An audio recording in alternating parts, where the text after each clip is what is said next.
Are you suffering from wince face due to an injury? Or maybe from back, muscle, or joint pain?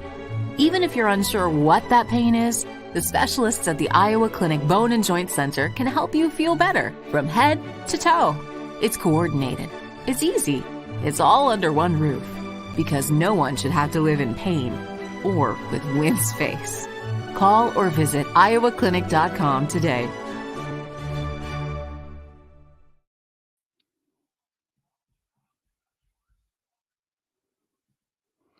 What is up, friends? It is late night, Big 12 after dark. My clock is all screwed up, and now I'm just caffeinating. Now I want to bring in my buddy Rob Gray. Hey, Rob. Hi, how you doing, C-Dub? Never been better than right now. How are you holding up with this late kickoff?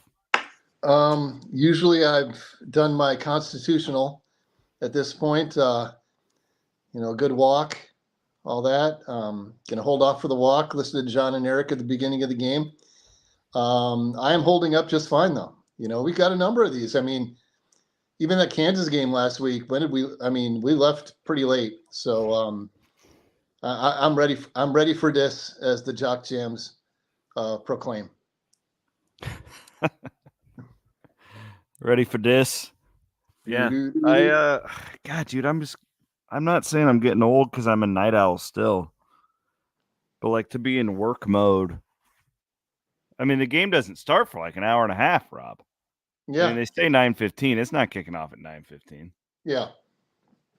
It's the new Big 12. We got Big 12 way after dark now. We're gonna have Big 12 Sundays games finishing up. So get used to it, I guess.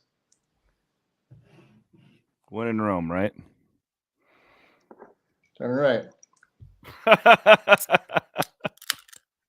Rob's already got the hard stuff out. I freaking love it.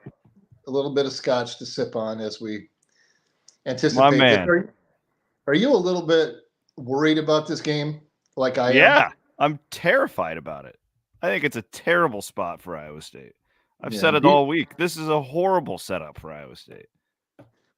I mean, BYU, you look at their the Cougars' next two games, they're Oklahoma at home and at Oklahoma State. Granted, the Cowboys looked like the Cowboys losing at Iowa State today and getting just throttled by UCF. But you can kind of see that coming a little bit too. The UCF's been playing better with their new quarterback and all that. So BYU's probably thinking, we better get this game to get bowl eligible. And Iowa State probably thinking the same thing. And the late kick, the beautiful mountain surroundings, the little bit of altitude, it's not crazy altitude at 4,700 feet, but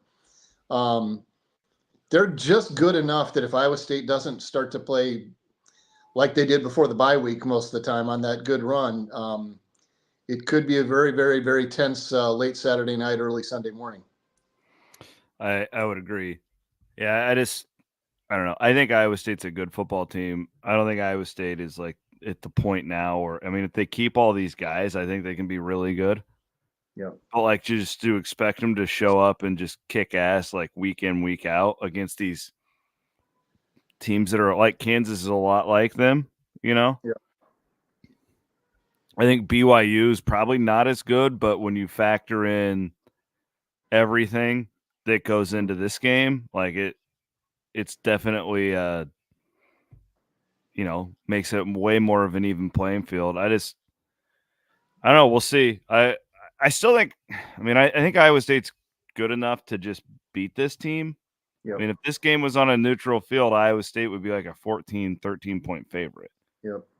But I don't know. I don't know if I trust Iowa State enough yet to just be confident going into this one. And it's not a bad thing. It's a reality. Like, fans will oftentimes be like, "Oh, quit making excuses." I'm not making an excuse. I'm telling you the truth. Like, they are really young. None of these guys have gone west. Like, where do Midwestern teams go to die? They head west. Yeah. And that's a really terrifying spot in this new Big 12, but albeit you'll get more used to it, right? Like, but this is the first time they've done anything like this. And then I am hearing, not reporting this because I have not confirmed it, but I don't think Jeremiah Cooper is going to play. That was my feel, even out of Tuesday, where it sounded kind of optimistic. That's huge because we saw what happened last week with him out. Now, hopefully, Blake Thompson, whoever's back there, really learned from the mistakes that were made and tighten things up a lot. Presumably, we'll have Miles Purchase the whole game, and obviously, we know what TJ Tampa could do on at the other corner. BYU has a feeling of a team that feels reborn a little bit with Jake Retzlaff, the dual threat JUCO guy, being crowned, I guess, the starter over Keaton Slovis, who had an incredible college career, but I think he's kind of too banged up to really rely on. So Iowa State's going to have to start fast, and we'll see. I mean, I don't think they can do that, but by that, what they tried to do last week, certainly. I think they've got to sling it around a little bit, use every inch of the field, and be creative and get up on this BYU team and cast some seeds of doubt.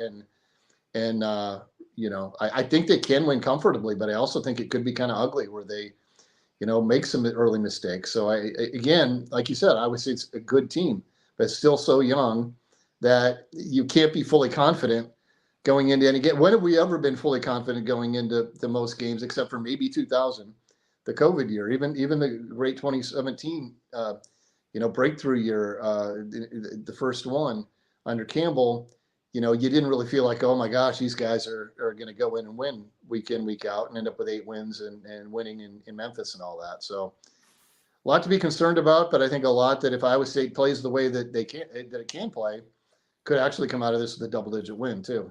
Yeah, I think so. And that's my hope. It's like, will they come out offensively like they did in the second half last week as opposed to the first? Because I think that they were – I think that they had probably thought that they were a little bit better of a running team than they actually are going into that one. And I think they learned pretty quickly that even against a bad front seven against the run, which Kansas by all means is statistically. I mean, if you look at what Texas Tech did to them today, yep. Like Iowa State's line and running back combos, frankly, the running backs are fine, but there's no Breece Hall there. There's no David Montgomery that's just getting yards. I don't care what BYU stats are. They need to go out passing tonight. And that will open up their run game. I fully believe they can run the ball effectively, but they have to pass first. There's just no doubt in my mind about this offense now. Yeah, I think that's the recipe as well. And the one concern with BYU is they are great at takeaways. But at the same time, 5 of them came in one game against Texas Tech, a really kind of bizarre one. They won by 13 there in Provo when Tech was not very good. We've seen Tech do what we kind of thought they do all year the last few weeks. So I think they're vulnerable. Yeah, that defense is vulnerable. The linebacker got a couple of good linebackers. They got a guy with 3.5 sacks up front. Batty, I think is his last name. So they've got some guys. But again, this team is really banged up, BYU. And they do not have the depth that Iowa State does. And that needs to show out in this game. And again, if Iowa State doesn't give up a defensive touchdown or special teams have, of course, been greatly improved, they should win the game. But I feel like they should have won the Kansas game too. But the defensive touchdown, but out of position, biting on the run on the 80-yard touchdown right after you get it within 3, you can't have those kind of mistakes, the so-called detail and precision mistakes that constitute the quote-unquote margins for Coach Campbell. They've been a lot better than that in the wins this season, but when they've lost, again, another one-score loss last week, they've not been good in those areas, and they have to be really good there tonight.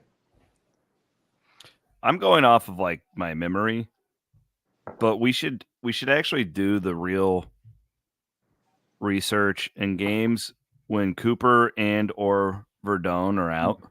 Yeah. In the last 2 years, what the average yards per play is compared to when they're both there. Yeah. Because I have not done this research. I am going off of my gut. I watch these games a lot, but I'm not enough of a data nerd as I probably should be.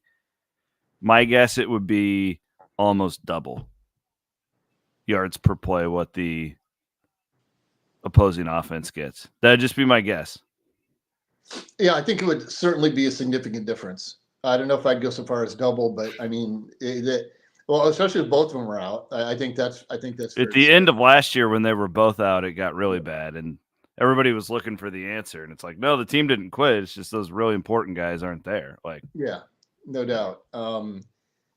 Yeah, it's going to be, guys need to grow up that aren't named Bo Freeler and Malik Verdone and of course the experienced corners back there, and the linebackers have kept getting better. That's something that's really that's encouraging. Yeah, I mean, you've got a Will McLaughlin who has a pick this year and has gotten better in coverage. You've got you've got the ability to move other guys around a little bit, but you just can't have guys blowing assignments or completely getting hoodwinked like happened last week. And give Kansas credit; they saw what they could exploit with Iowa State, and perfectly executed their game plan on both sides of the ball. Yeah. They committed to stop the run. They've got a couple of dudes up there that can really disrupt things, and Iowa State kind of played into their hands. Run, pass, punt, and like you said, and like I believe, it can't look like that. It can't look that predictable, no matter what it looks like is there or should be there. From the other teams from BYU's defense. All right, let's get to the important stuff. You've traveled a lot. Have you ever been to Utah? Yes, I mean I did some national parks, hiking and stuff, and with my daughter and my sister You like it? number of years ago. It's gorgeous, fantastic, beautiful country. I mean, some of the most beautiful country within the United States, and the setting at LaVell Edwards Stadium is just breathtaking. You've seen some of the pictures. I mean, when I wrote about the Margins Beat the Mountains, I tried to include a photo that showed the Wasatch Mountain Range looming, high behind the stadium, and it's just a beautiful place to play, especially during the day. But it's lit up in a certain way at night. I mean, they love their football there, and they have not lost at home. And I think Bloom gave that stat where they've lost 3 night games since 1999 there. That's the thing. I just keep trying to tell these Iowa State fans that are all like, guys, this is if Iowa State wins this game tonight, even as a 7-point, that's a good win. Yeah, it's a hard place to play. Yeah, it is. And fans, I won't be able to tailgate the way that they want. So I mean that's one thing, but it does look like a lot of Iowa State fans went out there. Maybe people who haven't been to Utah and want to enjoy that scenery a little bit. Maybe some who have and just want to enjoy that scenery and see Iowa State from their perspective, obviously, hopefully come out with a win. But I expect it to be a pretty tough game unless maybe Iowa State can get back to getting more takeaways, getting +1, +2 on that turnover margin, and then they can get to that double-digit territory that you'd hope they can get to if they play a very good to great game. But it's been a while since they played that kind of game, and we'll see what happens out there. And again, a very unique setting, but a fun place to play and a fun place to explore before the game. All right, I'll be here halftime. I'll be here post game. Somebody's asking me if I'm drinking coffee or energy drinks. I got this. It's not Avocare, but it's like that type of stuff that you put in your water, and it's just got a shit ton of caffeine in it. I doubt our friends at the Iowa Clinic who present the game day show are probably fans of whatever this is, but it's supposed to be not terrible for you. Well, Rob's just going to be drinking scotch all night. No coffee for him. I've had my coffee for the day, and I've made some nice meals. I've had a salad today. I mean, I've gotten some vitamins and minerals into the body, and now it's time for good, hot, heavily peated, quality scotch. How do you drink the peated stuff? I'm still not there, man. I've been there, and when you drink Talisker 10-year or better from the Isle of Skye, the one distillery in the Isle of Skye, it's got the terroir, which means it takes me back to the Isle of Skye, which is one of the most beautiful places I've ever been. So there's that. Man, I can't do the peated. I feel like I'm drinking like tar. Well, it depends on which ones you've tried too. I mean, the Talisker isn't overwhelming. It's very well balanced, but you get the peat, you get the smoke, but you also get incredible floral notes, earthy notes, little bit of the butterscotch, all the things that makes complex scotch taste so good. Here, hold on one second. I'll show you what I'm kind of into now. All right.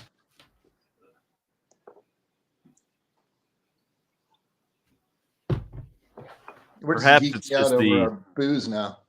the palate maturing. Yes. But this is the Cody Road Rye single barrel. Yeah. Because I used to just do the bourbon, and now I'm really gotten into the rye. Is that just my palate evolving?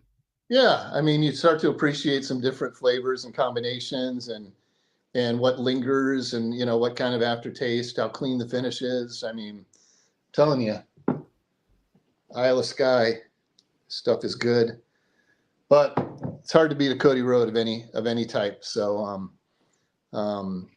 I think we're going to be there. I think we're going to be ready. You've added a little bit of caffeine. I'm hoping I won't need the caffeine. I can just sip on the scotch. Well, I'll be ready to edit you tonight because I don't think Whitford and I will probably be off the air until 2:30, 3 o'clock for post game. Well, I've got good news for you. Connor is going to do the. I talked to Connor. He's going to. Oh, okay. So you're just going to go to bed then. He's going to do a solid so the old man can go to bed. So I got to do this because I'm covering basketball tomorrow. So am I. So is Connor. You guys are at 2 though. You guys you got the late game. Yeah, that's true. I got the try and be in Ames by 10. I get about 4 or 5 hours of sleep. We'll be good. Ready to go. Yeah, I mean it's Idaho State. I mean they are the first. They are the first inside of the top 300 at KenPom that the Cyclones have faced this season, though. So it'll be a little bit of a taller task than Lindenwood and Green Bay. That was pretty impressive, though, the other night when I was glad that Lindenwood went on that little run, That was good for them. Yeah. Iowa State needed something to happen. And they come back on like a 52-8 run or something stupid like that. It was crazy. No, it was that was good for that team. We're not going to know anything until a couple weeks from today, probably, when that team's in Florida. Yeah, VCU, and I mean it's not a stacked a tournament like some that they've been in, but good enough teams that don't know a lot. And I agree on that. Although it was kind of alarming, it was like a 6-minute stretch where Iowa State couldn't hit a shot. Lindenwood got a couple to go in that I know they don't usually make. Like one guy hit a 3 without following through at all. It was like he just went like this. Yeah. So, you guys learn their roles when the team's struggling too. I thought Keyshawn Gilbert, his energy is off the charts every second he's on the floor. I mean, we saw Milan I know Fran Fraschilla said, it's not Larry Bird, but some of the releases are really similar. And as a Celtics fan who grew up watching Larry Bird, it is really similar. The fadeaway, the quick high release from 3 that is impossible to block. I mean, just a lot of guys that have been impressive. It's Dirk to me. He's Dirk from my era. Yeah. That would be the one. But the shot doesn't look quite as much like Dirk's. I don't feel like when he does the post up fadeaways though, that's Dirk. Yeah, but that was a Larry. Go back and watch Larry. That was a Larry. Okay, I just didn't see him enough. He just has it a little bit more. And maybe that's just me because I watched and loved Larry all those years. But hey, Fran made the comp too. So I mean, I think they're both very good, similar comps. And of course, he's got a long ways to go to even be close to being considered in the same league as those guys. But you see, all the tools are there. Fran's much smarter than me, so go with what he said. And me, in terms of basketball, anyway. Funny story. It's my style of player because I used to play like everybody the NBA games where you can build your own team and you do your draft and all that stuff. Bloom and I, when we lived together, we would do this all the time, and we'd just basically we'd simulate the games. You don't even play. We're here to be the GMs. That's it. And when our teams play, we get teams in the same division, whatever. And all of my teams always ended up being Dirk, Peja Stojakovic, Vlade Divac, all these just Euro stars. Yeah. And I always suck because they couldn't play defense at all. Like we give up like You 150. needed to throw a Rodman in there. You needed to throw a Rodman in there or something. Yeah, like it. So like, I was glad to see that Milan is on the team now because that's my kind of guy. Like they've been lacking that kind of guy for a long time. For God's sake. Yeah, we don't. It is like you fun said, to go and watch him like actually be able to score. Yeah, It's a nice change. And again, I don't know if it was you noting this or a bunch of us, but with the two offensive challenge teams who reached the Sweet 16 and got back in the tournament last year, some of these games against teams of the caliber of Lindenwood, they'd win them by like 16. Oh yeah, or 12. Well, you'd be blowing these teams out by 45, 50 points. Yes. Go back even to one of the Fred years when they almost lost to who was it? Mississippi Valley State. Yeah, they let them come back and almost lost that game, and that was still a special year. So wasn't Roy? Didn't Royce have like the flu or something in that game? Maybe there's some background story to that one. Yeah, but I mean, I remember. You know what I remember about that game? I remember we were in New York covering the Pinstripe Bowl, and everybody in the bus, because we did a charter. Everybody in the bus, because this was like the day after the game, and the bus, it was New Year's Eve. So the bus was taking people around like wherever you wanted to go. And we were all hanging on every word to see if Iowa State was going to pull that basketball game out in this bus. And then they won, and everybody just went crazy. Yeah. And then I think I wasn't there, but didn't Royce like make a scene after the game, or he? You know what he did? I know that I'm spilling the beans. Royce made a scene in the locker room after the game. Okay, is what he did. Fred lost his mind after that game. He was slamming tables and all that stuff. But yeah, anyways. Yeah, good times. Boy, I'm getting to the point where all these years just kind of run together now. Jeez. Yeah, they do. But I mean, again, back to the encouraging things. This team is loaded with scorers, and this team is loaded with ball handlers.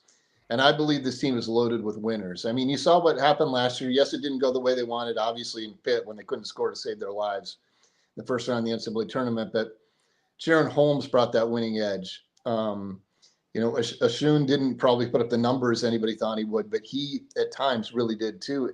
And a number of the guys, that were holdovers like Gabe, I mean, got better. Taman was obviously very, very good as a freshman. So, but now you've got a lot of different guys. And I mean, Pavletsky kind of down the bench a little bit. He's got some of those attributes. And, Curtis Jones, we saw he hasn't really gotten going shooting the basketball yet, but had 5 steals. Yeah, 3 maybe kind of fell in his lap, but 5 steals is like one off a Hilton Coliseum record, that several guys hold, 19 in the game for Iowa State. So the defensive intensity is still there, but they can score with teams that have high quality offenses, I think. And again, high caliber offenses. And again, you won't know until they're facing, Big 12 caliber competition and maybe some of the teams like VCU, Virginia Tech in Orlando. But, on paper and in person, it looks like they have the pieces that you need to have to really challenge for a high-end finish in the Big 12. And I'd echo that my biggest thing, Rob, is just watching them even when they're talented and, they're beating the crap out of these teams. They're still diving for loose balls. They're still playing really hard defense. And that was really the key. And we'll see. All right, brother. Well, enjoy the game. Yeah, you too. We'll, I hope everyone watching enjoys as well. And it's good to join you and get a refill. And you're always welcome. I just don't want to bother you. Well, I'll if you ask every time, and if I ever say no, it'll be reluctantly. I promise. I'm always pregame, halftime, postgame. Anybody's welcome. But y'all are busy usually, so I don't want to take you. Even Connor. I said you are always welcome. Oh, okay. Sometimes you all are. Okay. Gotcha. Just kidding. Well, yeah, good to join you. All right. He's Rob Gray. Thanks for watching, everybody. We appreciate y'all. I will be back here at halftime and postgame. And Rob's welcome to join if he wants. I guess Rob's probably going to bed. I'm kidding. No, he'll be up. He's a night owl too. Thanks to the Iowa Clinic for sponsoring as always, and we'll be back at halftime.